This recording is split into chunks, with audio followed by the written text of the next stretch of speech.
Let's have a look at another important built-in object in JavaScript, the date object.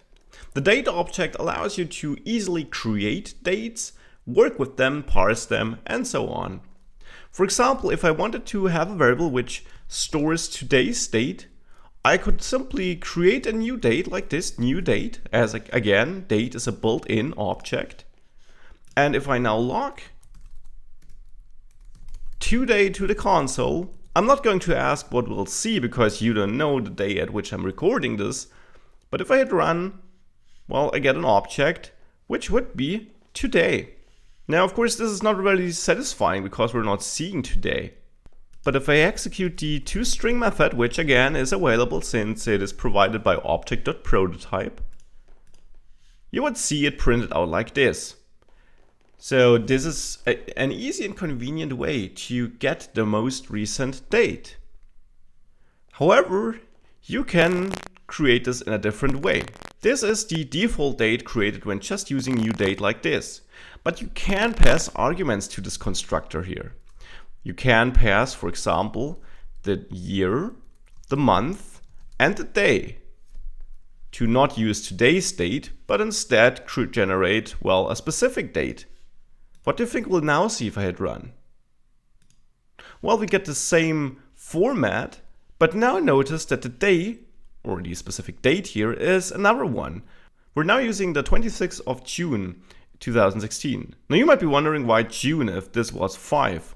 Well, because it starts at 0, so January is not 1, but instead 0, like in an array with the elements or the index in an array. So that's important to keep in mind, that you have to subtract 1 of the actual month number. So the highest available month is 11, therefore, which is December.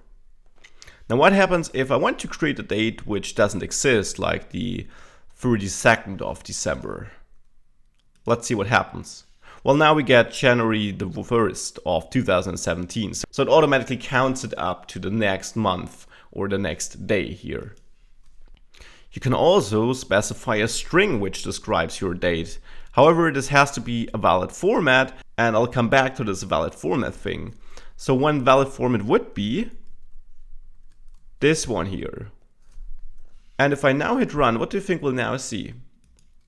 Well, now we got the 20th of May. So here it's not starting at 0 because here we have a string, no numbers, and we just write our date.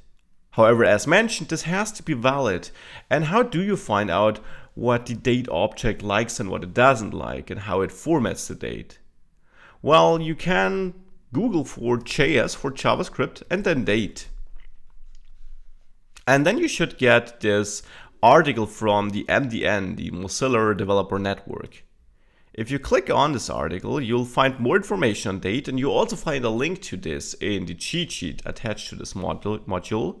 And here you'll find all the information you need, including a link describing how the date should be formatted and which formats are being able to be parsed and read. You can not only create dates with the new keyword here, you can also use some static methods which exist on the date object. For example, the parse method to also pass a string there. And I'll get rid of this today variable. And if I now hit run,